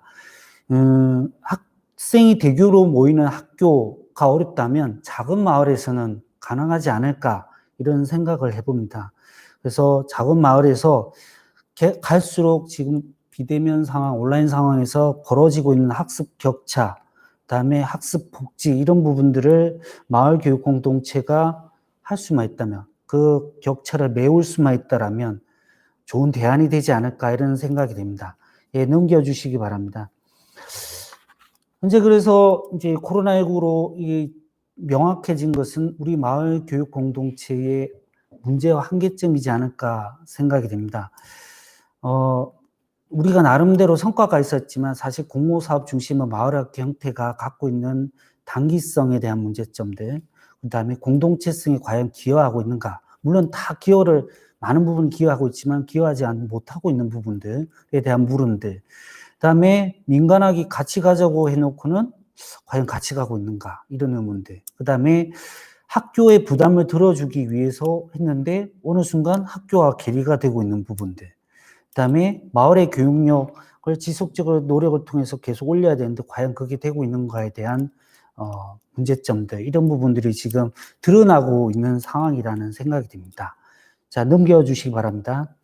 그래서 이런 현상의 문제점들은 우리가 마을 교육 공동체를 운동과 정책이라는 두 양면성을 가지고 있었는데 그게 아니라 정책적인 측면이 강조되었고 그 부분만을 봤기 때문이지 않은가, 그런 문제점에서 비롯되지 않았나 생각이 듭니다. 그래서 지금은 마을 교육 공동체의 운동성을 회복하고 그걸 바탕으로 대안을 찾아가야 되지 않을까 생각이 됩니다. 그래서 뼈아프게 우리가 지금 현재 딛고 있는 현실을 바라보고 그걸 바탕으로 새로운 교육적 상상력이 필요하지 않은가 생각이 됩니다. 마을교육 공동체는 우리 아이들의 학습권을 위해서 더 이상 학교 교육만으로 안 된다는 절박감에서 피어났었던 거고, 이런 입시 위주의 경쟁 교육의 테두리를 벗어나기 위해서 학교 안팎의 노력을 함께 보자는 거였고, 제 학교 교사뿐만 아니라 우리 모두가 노력하자는 움직임이었습니다. 이것을 담아내기 위한 그릇으로 우리는 마을학교라는 공모사업을 이렇게 시도를 했던 거죠. 자, 넘겨주시기 바랍니다. 이 마을학교의 공모사업은 정말 빠르게 마을교육 자원이 참여할 수 있는 아주 효과적인 방법이었고, 성과적인 면에서 큰 효과를 거두었던 것 같습니다. 그리고 그 이전 페이지 남겨주세요. 마을학교가 지역 곳곳에 자리 잡으면서 다양한 형태로 나왔던 것 같습니다. 하지만 이런 상황들 속에서 지역마다 예산 규모나 마을학교의 내용들은 다 다양하게 있었지만 전국이 비슷한 현상으로 갔었던 것 같습니다. 근데 이 속도가 빨랐던 만큼 부작용도 분명히 존재를 했던 것 같습니다. 물론 다 그렇다는 건 아닙니다. 정말 잘하시고 노력하시는 분들이 훨씬 더 많습니다. 하지만 우리가 부작용이 있다라면 고쳐 나가야 되는 게 아닌가 생각이 듭니다. 부작용들 한번 좀 살펴보면 1년짜리 공모사업이었던 거죠. 이런 것들을 통해서 항상 계속 하고 싶어서 아이들을 위해서 교육을 고민하는데 지속성 여부를 고민해야 됐던 거죠. 그래서 요거에 대한 다른 상상력이 필요했던 것 같고요. 일단 마을 교육 공동체가 없는 마을 학교가 있다는 점도 개선의 시급성이 요구된다는 것 같습니다. 너무 또 교육에만 방침이 있다 보니까 공동체가 남겨지지 않는 부분도 있는 것 같습니다. 그 다음에 일정 시간 수업 형태로 진행하는 마을 학교 형태만 되다 보니까 다양성을 담보하기가 좀 어려웠던 측면도 있는 것 같습니다. 우리한테는 더욱더 상상력이 요구된다는 생각이 들고요. 그 다음에 그래서 요걸 한번 좀 다르게 생각해 봤습니다. 1년짜리 공모사업이 아니라 이거를 좀 더 이어가면서 생태계로 완성할 수 없을까라는 생각을 해봤습니다. 마을교육 공동체를 기반으로 학습을 위한 배움터가 태동하고 다양한 갈등과 모순을 이겨내고 성장하면서 스스로 지속 가능성을 가질 수는 없을까? 이런 거를 전제를 해야 되고, 그다음에 마을교육 공동체를 반드시 형성하는 조건을 가지면서 마을과 결합하는 마을학교, 이런 거를 추구해 나가야 되지 않을까 생각을 해봤습니다.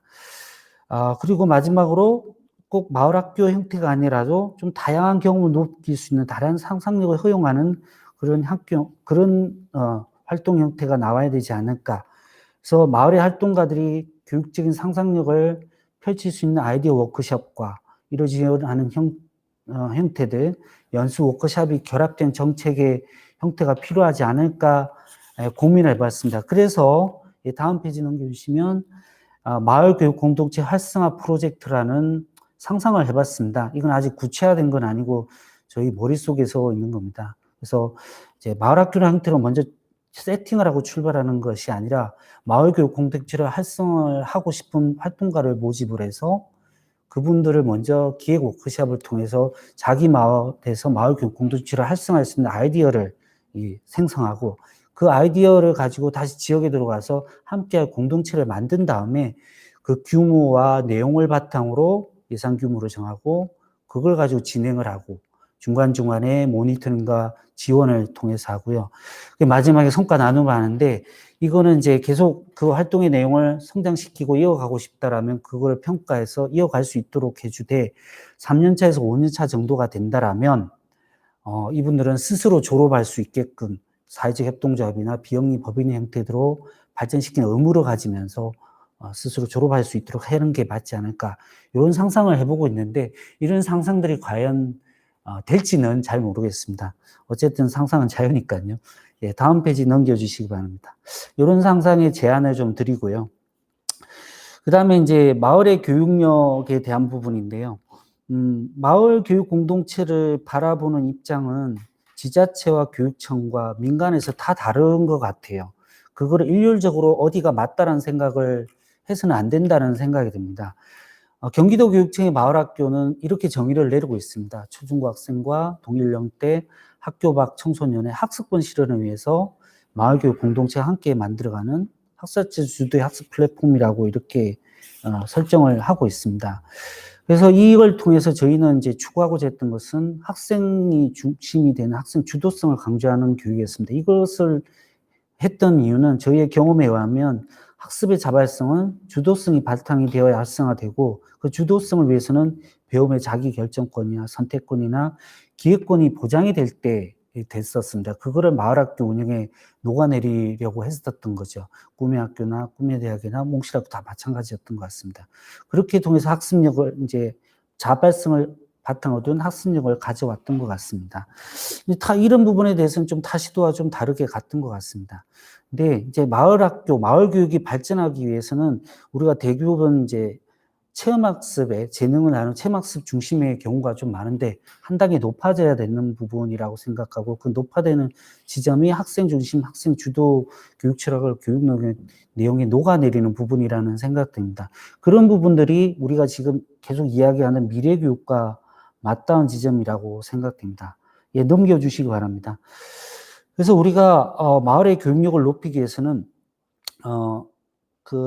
학생이 배움의 진정한 주체가 될 수 있도록 배움의 기획권, 선택권, 주도권을 넘겨주는 그런 식의 마을학교 운영이 되어야 되고 교사 역할을 조력자로 전환해서 학생이 주체로 나설 수 있게끔 해주는 부분에 연결을 해주면 그런 부분에 대해서 될 수 있다고 생각되고 이런 부분은 쉽게 전환이 안 됩니다. 꾸준한 연수와 그다음에 아이들과 함께 만나는 과정 속에서 성장하게 되는 것 같습니다. 그런 부분들의 목적을 두고 했을 때 마을의 교육력은 올라갈 수 있다는 생각이 듭니다. 세 번째로 이제 넘겨주세요. 세 번째로 자발성에 기초한 학교와 마을교육 공동체 협력 방안에 대해서 이제 말씀을 드리고자 합니다. 전국적으로 마을교육 공동체 정책이 다 다르게 되는데 서울 같은 경우는 학교 입장에서 마을을 연결하는 마을 결합형 학교가 됐고 인천은 마을교육과정이라는 이름으로 강조가 되고 있습니다. 경기도 같은 경우는 업무 경감을 위해서 학교와 마을을 의도적으로 좀 분리해 왔었습니다. 그래서 마을에 자생적인 교육력을 가지도록 했었습니다. 근데 이게 장단점이 존재해 왔던 것 같습니다.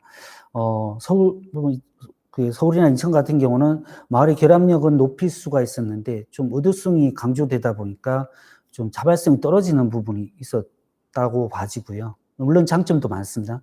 경기도 같은 경우는 마을의 교육력은 올라가는데 오히려 학교하고는 분리 현상이 심화되었던 것 같습니다. 그래서 타 시도의 경우에는 강제성을 줄여 나가면서 자발성을 높여 나가는 방향으로 가야 되는 것 같고 경기도는 마을학교, 학교를 서로의 교육력이 도움이 되는 방향으로 협력해 나가야 되지 않을까 이런 생각을 해보게 됩니다. 예, 넘겨주시기 바랍니다. 경기도 같은 경우는 조금 더 말씀을 드리면 현재 너무 유리가 돼 있는 상태이기 때문에 일단은 학교 교육에서도 마을 교육 공동체와 왜 필요한지, 왜 협력해야 되는지에 대한 공감대 형성이 필수적인 것 같습니다. 얼마 전에 경기도 마을교육 공동체 연구회에서 첫 협의를 했는데 현재 학교에서 그런 현상이 두드러지고 있기 때문에 우리가 했던 실전 사례를 중심으로 협력성을 강화하는 것을 홍보를 해나가자 이런 것도 먼저 나왔습니다. 먼저 그런 노력들이 되어야 된다는 의미에서 참 고무적인 말씀드렸던 것 같습니다. 그런 정책들이 먼저 펼쳐져야 될 것 같고요.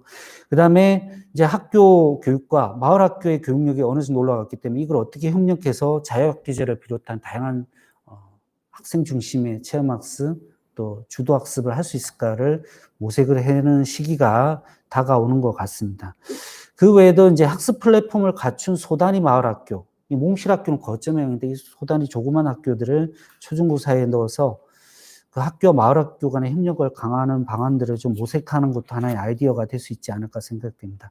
이런 것들은 지금 아이디어고요. 그동안에 우리 나름대로 충분한 성과를 거둬왔지만 또 우리 나름대로의 문제점들을 성찰하는 과정 속에서 나왔기 때문에 이거는 이제 얼마든지 더 고민하고 더 생각을 모아가는 과정 속에서 더 발전할 수 있는 거라고 생각이 됩니다.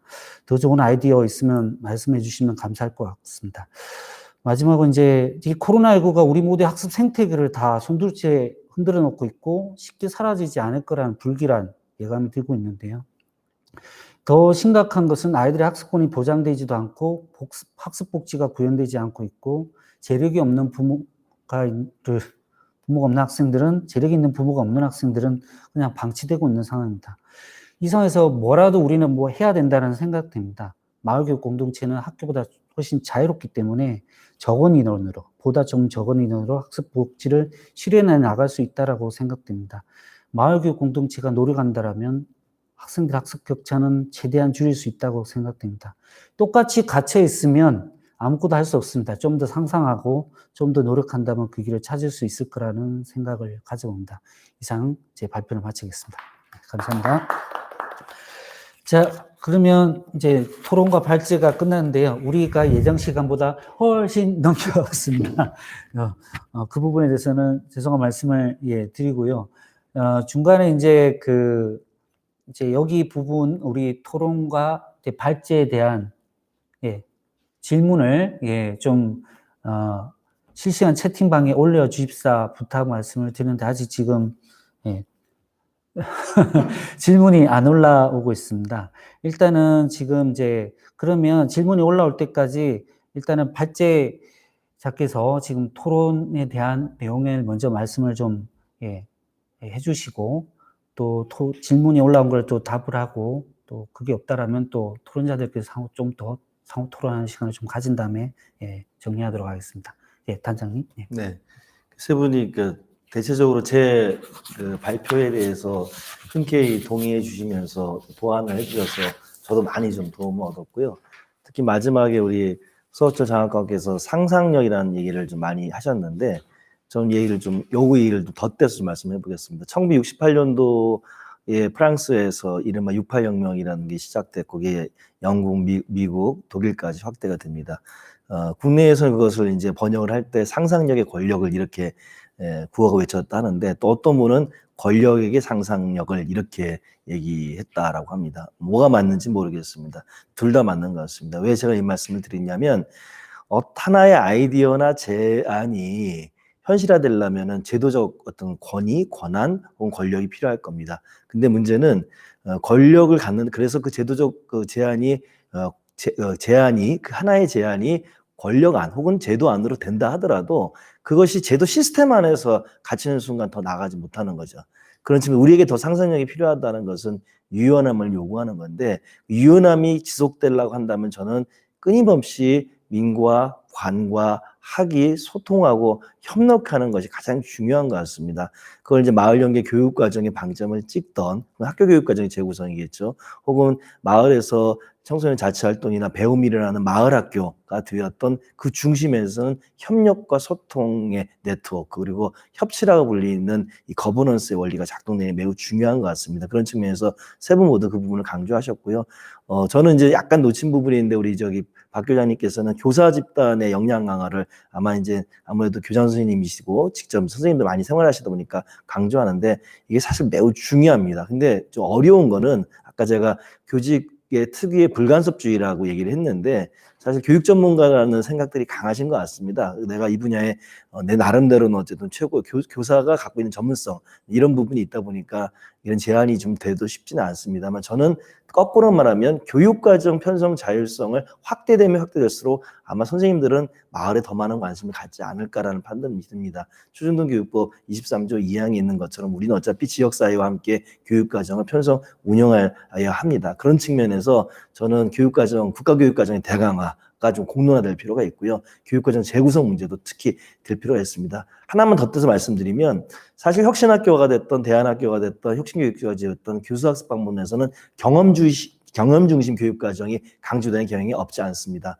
네, 그러다 보니까 보수적인 세계관을 갖고 계신 분들은 당신들 아이들 공부 안 시키는 거 아니냐 이렇게 얘기를 하는데 그 경험 중심으로 다시 또 방어하는 데 한계가 있는 것 같습니다. 그렇다고 다시 지식 중심 교육 과정으로 돌아갈 수는 없죠. 이 둘의 결합인데 이것이 이제 역량 중심 교육 과정으로 국가 교육 과정으로 되어 있지만 실제 교수 학습 방법에서 역량 중심 교육 과정에서 강조하고 있는 중요한 역량들을 어떻게 마을과 재구성할 거는 본격적으로 논의되고 있지 않습니다. 개별 선생님들, 개별 마을 활동가의 경험으로 축적되어 있습니다. 이걸 다시 수면으로 올리는 것도 저는 교수학습 방법은 교육과정 혹은 우리 교육학적 관점에서 매우 중요한 과제가 향후 놓여질 거라고 보여집니다. 이런 측면에서는 좀 함께 해볼 필요할 것 같습니다. 네, 감사합니다. 그러면 질문이 지금 올라왔거든요. 두 가지가 올라왔습니다. 일단은 예산 지원이 끝나면 어떻게 지속될지가 의문입니다. 라는 질문이 있습니다. 아마 공모 사업의 예산 지원이 끝나면 아마 제가 아까 발표한 내용 중에 해당되는 것을 제가 잠시 잠깐 말씀드리고요. 두 번째 질문은 학교와 마을교육 공동체가 어떻게 연계될 수 있을까요? 구체적인 사례가 있다면 듣고 싶습니다. 했습니다. 이거는 교장선생님께서 해주시면 될 것 같습니다. 먼저 그 예산 지원이 끝나는 것은 일단은 저의 아이디어였고요. 일단은 계속 예산만을 바라보고 사업을 하는 것이 아니라 자생력을 갖추자는 의미였습니다. 그래서 처음에 규모가 작게 출발해서 점점 눈쳐가면서 사회적 협동조합이라든지 그 사이에서 자생력을 갖출 수 있는 방법을 찾아내는 거가 수반이 되고 그거를 이제 교육청에서도 지원을 해야겠죠. 관에서도. 그래서 자생력을 갖추게 됐을 때 스스로 졸업을 할 수 있지 않을까. 그러지 않다면 해마다 계속 돈을 타내지 않으면 지속되지 않는다는 것은 이제 문제가 될 수밖에 없는 것 같습니다. 그런 의미에서 이제 이 경로 자체가 스스로 이제 지속할 수 있는 그걸 추구하자라는 의미로 말씀을 드렸습니다. 두 번째, 학교와 마을교육 공동체 연계는 교장 선생님께서 말씀을. 그 마을이 처해져 있는 상황, 또 학교의 구성원의 상황에 따라서 학교와 마을의 연계는 다양한 방식으로 이루어질 수 있다고 봐요. 그 학교에 어떤 선생님이 있느냐에 따라서 마을과 함께 할 수 있는 마을교육 과정도 달라지는 거죠. 우리 학교 예를 들어보면 1학년 자유학년제 프로그램으로 하는 것 중에 하나가 600평 논농사를 짓습니다. 뭐 벽시 뿌리기, 못자리 만들기, 그다음 모nek 이야기, 추수까지 탈곡해서 포장해서 판매까지 1학년들이 다 경험을 하는 거죠. 근데 논농사를 지을 줄 아는 분은 학교에 한 분도 안 계시죠. 선생님들 논농사 모르거든요, 사실은. 저 정도만 이제 논농사를 지어봤던 사람인데, 그래서 마을에서 그걸 도와주지 않는다면 현실적으로는 그런 교육과정은 운영 자체가 불가능한 거죠. 그래서 저희 이제 논농사를 짓기 위한 교육과정을 편성을 하면 마을 주민이 논을 이제 빌려야 되는 거죠. 대가를 지불하고 논을 빌리고 그 논농사를 함께 해줄 이제 마을 주민과 함께 이 교육과정을 기획하게 됩니다.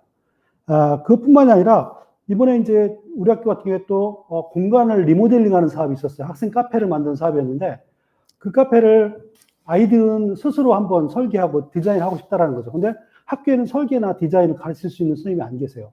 전문가가 없는 거죠. 그래서 마을에 SOS를 하니까 마을에서 설계나 디자인을 전공했던 창업을 준비하고 있는 젊은 청년들을 소개를 시켜줬어요. 이 청년들이 4개월, 5개월간 우리 아이들을 데리고 인사이트 투어도 다니고 또 설계가 무엇인지 건축이 무엇인지 이런 공부도 6개월 동안 한 거죠. 그 과정을 통해서 아이들이 카페를 설계하고 디자인해서 만들어냈죠. 일부 아이들은 그 과정에서 설계나 디자인을 전혀 몰랐는데 이 설계나 디자인이 재밌는 거구나. 이걸 전공 한번 해봐도 괜찮겠네라는 진로와 연계가 되기도 합니다. 그것뿐만이 아니라 너무 다양하죠. 마을 축제도 있고요. 또 우리 학교에 작년에 했던 것 중에 아이들이 부모님 자서전을 대필하는 그 국어과 수업이 있었어요. 그러니까 아이들이 부모님께 장시간 같이 면담을 하면서 질문을 하고 그걸 녹음해가지고 그걸 다시 글로 전설을 해서 자서전을 만드는 거죠. 한 권의 자서전이 나왔습니다. 근데 그걸 예를 들어서 우리 국어 선생님이 다 담당을 해야 된다고 한다면 꽤 부담이 많이 될 거예요. 근데 마을에 이제 양성된 강사가 있어서 이분이 우리 교육과정 지원을 코티칭을 해주신 거죠. 한결 좀 부드럽고 편하게 아마 이 교육과정을 만들 수 있었다고 생각을 해요. 저는 학교의 필요, 또 마을의 필요, 아이들의 성장을 중심에 놓고 고민을 하다 보면 학교와 마을이 만나고 연계할 수 있는 것들은 굉장히 많이 있지 않나 그렇게 생각을 합니다. 물론 이제 아까 전제가 되었던 것은 그 마을에 어떤 사람이 활동가로서, 마을 활동가로서 역할을 해주시느냐에 따라서 그 폭이 굉장히 달라질 수밖에 없죠. 교사도 마찬가지고요. 예. 예, 감사합니다. 자, 그러면 세 번째 질문도 올라왔습니다. 마을 교육의 대상으로서가 아니라 그 시작을 만들어가는 주체로서 학생의 역할은 어느 정도 있을지, 구체적으로 학생들의 참여나 주도가 어떤 식으로 이루어지고 있는지 궁금합니다 했는데, 이거는 청와대 꿈의 학교 사례에서 한번 아이들이 주체적으로 지역사회와 함께하면서 지역사회 변화에 나섰던 그런 사례 말씀해 주시면 좋을 것 같은데요. 무시학교 사례도 있긴 한데, 예. 네. 청와대 꿈의 학교에서 한번 해주시죠. 네.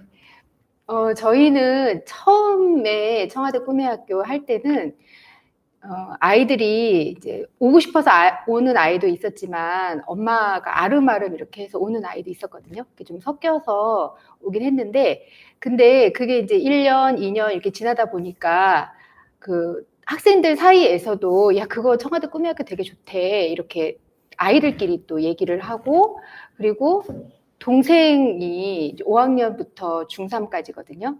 이제 중학교 올라간 아이의 동생이 5학년이 돼서 동생이 데리고 오고, 그리고 중학교 졸업한 아이가 고등학교 이제 학생이 됐는데 그 학생이 자원봉사자로 참여를 해요. 근데 자원봉사자 참여를 하면서 남동생이 오고 또 그 밑에 여동생까지 이번에 또 오게 됐거든요. 근데 그렇게 해서 온 아이들이 마을 문제를 우리 손으로 그 마을 문제를 해결하는 거잖아요. 그러다 보면은 시의원도 만나게 되고 도의원도 만나게 되고 마을 문제에 직접적으로 주체가 돼서 그 문제를 해결하고 이제 정책도 만들어 보기도 하고, 작년에는 여기 이제 몽실학교 몽실마켓에 와서 그 정책을 또 팔았어요.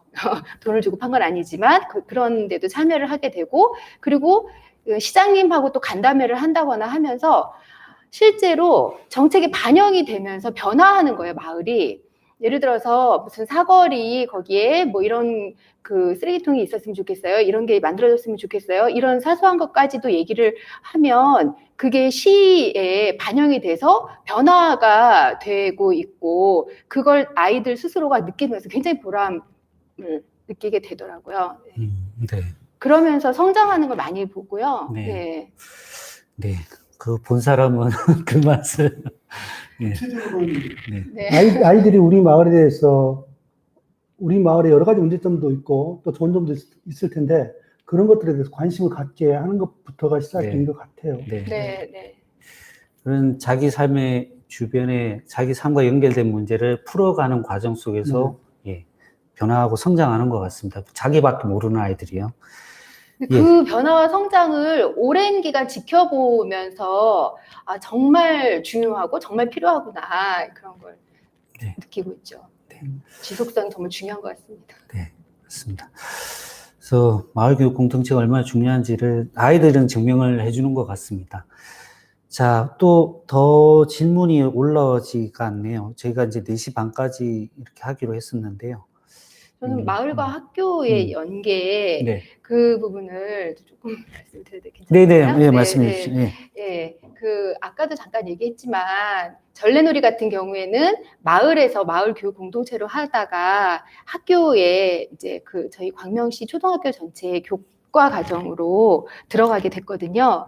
그래서 그런 것들도 저는 되게 좋은 것 같고요. 그리고 마을에서 고등학교 같은 경우에는 혁신교육의 단절이라고 하다시피 하잖아요. 그래서 다행히도 좀 다양한 그 교과목들이 이렇게 만들어지면서 예를 들어서 기영도 문학관에서 문예 창작을 공부할 수 있는 그 교과목을 개설해서 그 고등학교 아이들이 거기에 신청을 해서 그게 이제 그 교육과정과 같이 되고 있는, 또 학교에 상담 심리 이런 선생님이 안 계시니까 그 상담 복지센터라든가 그런 곳에서 또 그런 그 교과를 개설을 해서 아이들이 그 원하는 아이들이 신청을 해서 한다든가, 저희 같은 경우에도 저희는 이제 민주시민 교육 맞잖아요. 의회학교, 청와대 꿈의학교 같은 경우에도 학교로 들어가서 이것이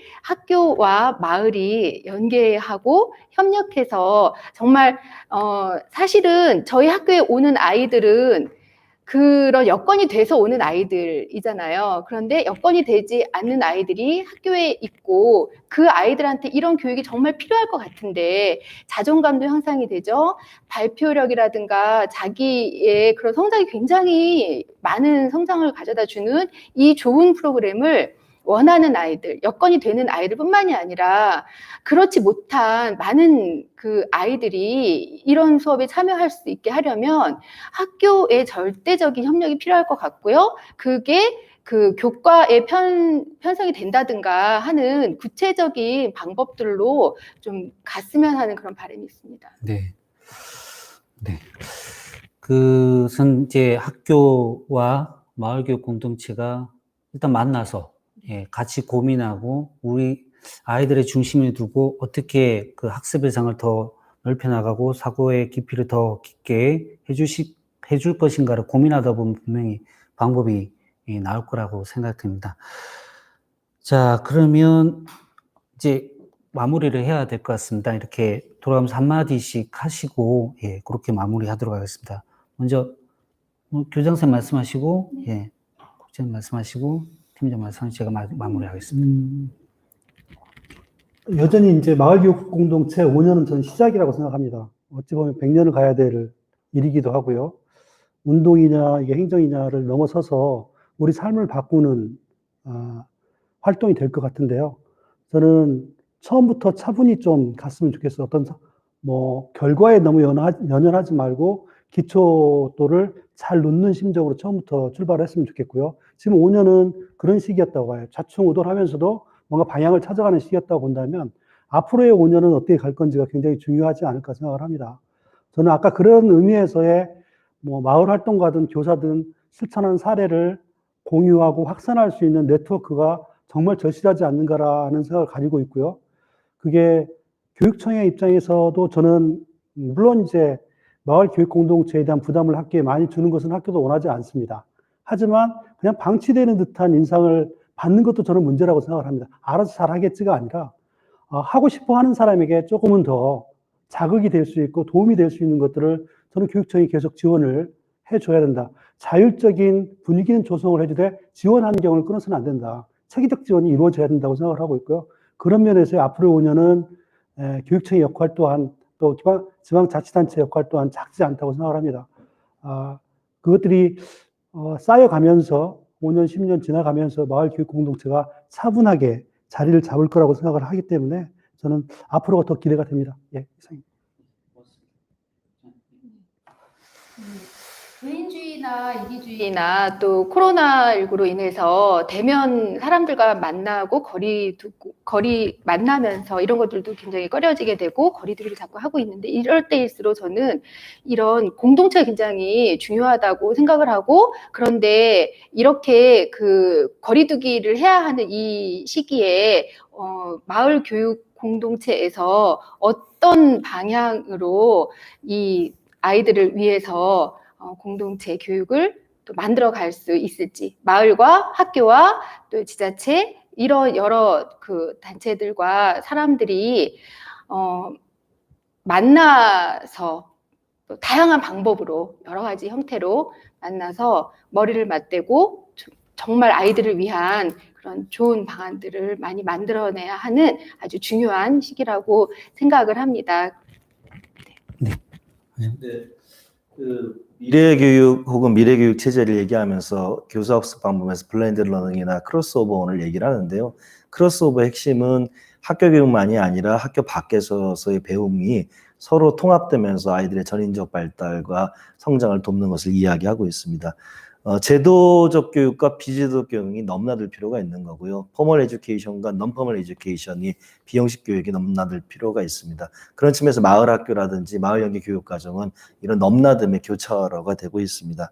저는 학교가 모든 것을 책임지는 시스템을 넘어서 이제는 또 대안적인 제3섹터와 또 많은 역할을 할 필요가 있을 것 같습니다. 인천 같은 경우 154개 동의 행정운동이 있는데 올해 40개 동의 학습 공동체를 일구고 있습니다. 그리고 일구가 된 학습 공동체가 다시 저는 제 소망에는 또 비영리 단체나 또 교육협동조합으로 나아갔으면 좋겠습니다. 그리고 이 협동조합들이 사회운동 차원에서 읍면동마다 청소년 문화의 집을 만드는데도 요구하고 하는 실천까지 나아간다면 우리 사회는 제도와 비제를 넘을 수 있는 한국형 어떤 대안적 미래교육 체제를 만들 수 있지 않을까 생각합니다. 인천은 2년밖에 안 됐습니다. 하지만 2011년부터 경기도가 혁신교육지구 사업을 한 지 벌써 10년이 다 되고 있고 마을교육 공동체도 정책으로 시작된 지 선도하고 있습니다. 오늘 이 자리를 계기로 해서 전국에 167개에서 벌어지고 있는 혁신교육지구 사업 마을교육 공동체가 다시 한번 제도화의 계기가 됐으면 좋겠습니다. 귀중한 자리 마련해 주셔서 감사합니다. 예, 제가 마무리하겠습니다. 코로나19가 우리한테 닥쳐옴으로 인해서 우리의 현실은 굉장히 많이 팍팍해진 것 같습니다. 근데 이제 그 속에서 가장 힘들어하는 아이들 중에 대상이 아이들인 것 같습니다. 아이들 학습 격차, 학습 복지가 어디까지 지금 제대로 안 되고 있는지를 우리가는 눈여겨봐야 된다는 생각이 들고요.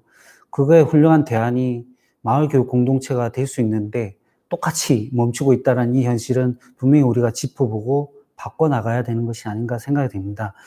오늘 아마 마을교육 공동체에 관한 요것만 가지고 한 포럼은 아마 저희가 뭐 처음 하지 않았나 싶은데 앞으로 이런 비슷한 자리들이 많이 나와서 계속 생산적인 아이디어들이 나오고 또 충돌하고 또 새로운 발전적인 아이디어로 나아갈 수 있게끔 되는 자리들이 많이 만들어졌으면 좋겠고요. 8월 달에 지금은 이제 이 마을교육 공동체에 대해서 운동과 정책에 대해서 정책 기반자, 학교 관계자, 그다음에 마을활동가 이렇게 이야기했다면 8월 저희 14일에는 코로나19를 거치면서 과연 우리 아이들은 1학기 동안 온라인 수업을 거치면서 과연 어떤 생각을 했는지 아이들만의 토론회도 지금 준비를 하고 있습니다. 그때 공지하면 많은 또 참여 아이들에게 응원을 보내주시면 감사하겠습니다. 자, 오늘의 주제는 마을교육 공동체 운동과 정책에 대한 성찰이었습니다. 이 성찰이 시작이 되어서 제대로 된 성찰하고 제대로 방향을 찾고 나아가는 길이 되었기를 바라는 마음으로 이상 마치도록 하겠습니다. 예, 시청해 주셔서 감사합니다. 마치겠습니다.